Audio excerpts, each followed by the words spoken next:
수사 경험을 가지고 계신 김복준 의원님께 여쭤볼게요. 지금 경찰은 이러한 한 세 가지 정황을 봤을 때 김다운의 단독 범행 가능성이 지금 무게를 두는 것 같아요. 어떻게 보실까요? 일단 경찰에서 그렇게 보는 이유는 현재 이진이가 숨겨뒀던 돈, 뭐 어머니가 2억 5천 가져오고 뭐 흥신소에 뭐 6천만 원인가 주고 등등등 전부 찾아서 합쳐보니까 거의 5억에 근접하고 있잖아요. 그랬었죠. 네. 그렇다면 실제로 그 중국 이 세 사람 공범들이 가져간 돈이 없을 수도 있겠다는 판단한 것 같고요. 그리고 조금 전에 뭐 최단비 변호사님이 쭉 설명 다 하셨는데 네. 사실 그 500만 원짜리 뭉치 6, 7개 가져가게 되면 그냥 짐 속에는 현금 안 넣거든요. 아하. 저 몸에 소지하거든요. 네. 그런데 CCTV 2개를 분석해 보니까 어디 불룩한 곳이 하나도 없다는 거예요. 점포에.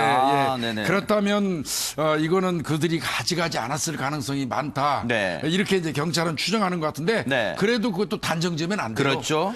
왜 그러냐면 이진 씨 그 피해자 집에는 네. 단지 아들로부터 받은 5억 가방만 있었던 건 아닐 거예요. 그러겠네요. 그 집에 현금 많을 겁니다. 또 그래요. 다른 돈도 있을 수 있어요. 추정이지만 네. 그러니까 그 돈을 또 가져갔다면 5억 정도 지금 거친 거 말고도 더 네. 있었을 수도 있으니까. 그러니까요. 그래서 경찰은 네. 단정 짓지 말고 혹시 이 사람들이 공항으로 이동하는 과정에 자신들이 여기 그 국내 거주하는 사람한테 돈을 인계해서 나중에 네. 뭐 바꿔갖고 넘겨 받을 수도 있는 거니까 네. 그 부분도 반드시 조사가 필요하고요. 네. 예, 저는 그거 확인해야 된다고 봐요. 네. 지금 이런 정황 때문에 지금 이 공범 중국으로 도망을 친 애초에 칭다오로 사건 당일날 출국했다는 중국 동포 3명이 이 거액을 챙기지는 않았을 가능성 정황들로 봐서는 이희진의 부모에 대해서는 김다운이라는 사람이 단독으로 살인이라는 끔찍한 범죄를 저질렀을 것으로 지금 경찰은 무게를 두는 것 같아요. 그렇다면 이 김다운이라는 사람은 그 이희진 씨 부모를 언제 그러면 살해했을까? 여기에도 지금 초점이 모아지고 있습니다. 경찰에서 말하는 거는 이제 이 범인 네. 김다운이가 범행이 종료하고 난 이후에 그 현장 싸움을 중지해달라고 아는 지인을 통해서 부탁을 하잖아요. 그랬죠. 그래서 지인 두 사람이 통화를 하는 과정에서 네. 통화 그 수화기 너머로 김다운이가 얘기할 때 신음소리가 그 전화기를 통해서 들렸다는 겁니다. 그 얘기는 바꿔서 얘기하면 그 통화를 할 때는 이미 중국 사람들 셋은 다 나간 이후예요. 그러면 김다운이 혼자서 그거를 정리해달라고 전화를 했단 말이죠. 네. 그러면 그때 신음소리가 들렸다면 네. 중국인들이 살해하고 도주한 건 아니죠. 그렇다면 시간상 그렇게 되네요. 시간상 그렇게 되죠. 그렇다면 네. 김다운이가 좀 싸움 말려주하고 전화할 때 살아있었다는 뜻이 되고 결국 그러면 그걸 살해한 사람은 유축한데 김다운밖에 없는 거죠. 그래서 경찰이 그 부분을 지금 집중적으로 좀 알아보고 있는 것 같습니다. 이게 지금 김복준 의원님 말씀 들으니까 상당히 지금 소름이 끼치는데 왜냐하면 수화기 너머로 이 김다운이라는 사람이 지인에게 이쪽에 와서 싸움이 났으니까 중재하고 좀 정리 좀 해달라고 그 통화를 할 때 그 전화기 너머로는 신음소리가 들렸다. 만약에 추정컨대요. 그 신음소리라는 게 이희진 씨의 부모가 그때는 결박됐거나 그렇게 살아있었다고 추정할 수 있고 그 이후에 숨졌다면 김다운의 단독 살인 범죄에 그래서 경찰은 무게를 두는 것 같습니다. 그런데 김동철 교수님 여기서 궁금증이 있어요. 그러면 중국으로 도망간 중국 동포 3명은 자신들은 그러면 살인에 가담하지 않았다고 또 현지에서 연락도 보내왔다고 쳐요. 실제 그렇게 했으니까. 그럼 왜 도망갔을까요? 자기들은 그 살인에 가담하지도 않았는데. 스스로 느꼈을 때는 공범으로 몰리지 않을까라고 하는 생각들이 있었을 것 같은데요. 일단은 이렇습니다. 병풍처럼 일단 뒤에 서 있으면 된다라고 하는 지시를 받았던 것 같습니다. 김다운한테? 예, 김다운한테 너희들은 그냥 뒤에서 그냥 지켜만 있어. 위험만 가해? 예, 위험만 가해. 근데 결국은 뉴스를 통해서거나 매스컴을 통해서 보니까 결국은 폭행까지 이러고 살인이 났더란 말이죠. 네. 자, 이런 상황들을 아마 다 알고 있었을 겁니다. 그래서 네. 이들이 지인을 통해서 뭐라고 얘기했냐면 나는 억울하다. 나는 사람을 죽이지 않았다. 이런 식의 문자 메시지를 보냈다라고 하는 거 보니까 사실은 애당초 가만히 서 있는 걸로만 알고 있다가 결국은 아주 심각한 범죄의 본인들도 공범이다. 않을까라고 하는 것들을 판단했던 것 같습니다. 네. 그렇기 때문에 도망가지 않았을까라고 하는 추측을 해봅니다. 하지만 그렇더라도 의문점이 많아요. 왜냐하면 그때 당시에는 이 범행이 이루어진 당시에는 2월 25일입니다.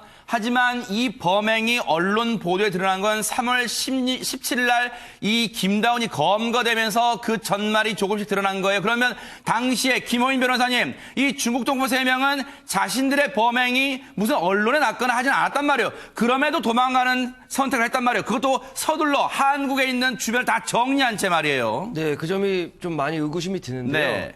단순히 강도만을 모의했다고 보기엔 사실은 동원된 인원이 너무 많아요. 네. 그리고 지금 여기서 중요한 거는 이제 경찰 발표는 김다운이 이지인의 부모님을 살해하는 행위를 단독으로 했을 가능성이 있는 거지. 네. 나머지 도망간 중국 동포들이 강도 살인의 공범이 아니다라고 확정한 건 그렇죠. 아니거든요. 그게 핵심입니다. 네. 왜냐하면 공동정범이란 거는 이제 처음에 강도 살인을 계획할 때 네. A는 망보고 B는 결박하고 C가 살해 행위하고 D는 도주 차량 준비해놔. 네. 이렇게 하면 다 정범이거든요. 그런데 아까 김복준 교수님 말씀하신 부분이 그 중국 동포가 더 달아나고 나서 통화기 네. 너머로 목소리가 들렸다라는 네. 부분은 사실 추가 조사가 필요한데 왜냐하면 그 진술도 거짓일 수 있거든요. 여전히. 네. 근데 그 조사를 통해서 밝혀야 되는데 문제는 지금 중국으로 도망가 있단 말이죠. 네. 그래서 인터폴에 적색 수배를 내렸고 네. 체포돼서 송환되면 이 부분을 추가 조사해서 네. 강도살인 공범 여부를 밝혀야 될 것 같습니다. 일단 이 사건 관련해서 오늘 아침 뉴스파이터 제작진이 이 경찰에게 여러 가지 궁금한 걸 좀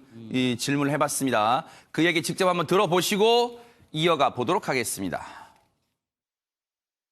검거되지 않은 상황에서 저희가 다 현장 상황이라는 걸 다 말씀드릴 수는 없고, 하도 이제 브리핑하는 과정에서 기자분들 질문이 많아서 밝힐 수 있을 정도만 좀 말씀을 드렸던 거고, 여러 가지 가능성 중에 그것도 하나의 가능성이라고 보시면 될 것 같아요.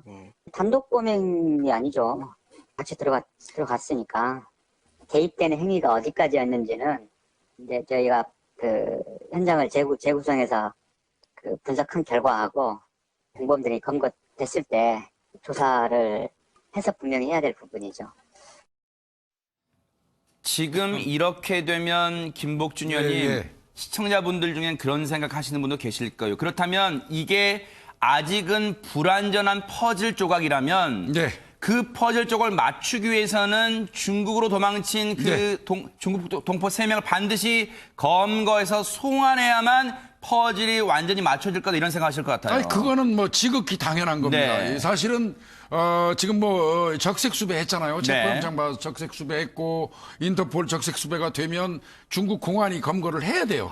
검거하고 난 이후에 접대도 말씀드렸지만 바로 또 데려올 수 있는 게 아니고 법무부를 통해서 또 범죄인 인도 요청을 해야 되거든요. 그러니까 다소 시간이 걸릴 수는 있을 겁니다. 네. 그러니까 이제 그 부분이 이제 제일 그 관건이 될 건데 근데 저는 자꾸 이거 중국으로 도망간 사람들을 말하다 보면 우리가 중국 동포 하는데 네. 사실 이분들한테는 동포라는 이 말이 입에서 잘 안 나와요. 아하. 그런 부분이 굉장히 방송하면서 불편하고요. 네. 이런 가능성은 있지 않을까요? 네. 저는 그 생각도 해봤습니다. 지금 이진의 부모 2사람이잖아요, 피해자가. 네. 그러면 2사람을 동시에 살해하지는 않았을 것 같아요. 순차적으로 사망했을 수도 있거든요. 네. 그러면 그 중에 혹시 어머니라든지 아버지라든지 한 사람이 먼저 사망한 상태에서 이 중국 공범 3명은 도주를 한 것인지 그것도 또 따져봐야 돼요. 그건 왜 뭐가 중요하냐면 네. 사망한 상태에서 도주를 한 거는 이거는 죄가 커지죠. 그런데 2사람이 아직 살아있는 상태에서 그들만 셋이 갔다면 네. 살인에 대한 책임은 그들한테 물을 수 없기 때문에 그것도 따져봐야 될 겁니다. 그러니까 그날 현장에서 과연 무슨 일이 있었는가가 상황에 따라 정말 달라질 수 있다는 생각도 들어요.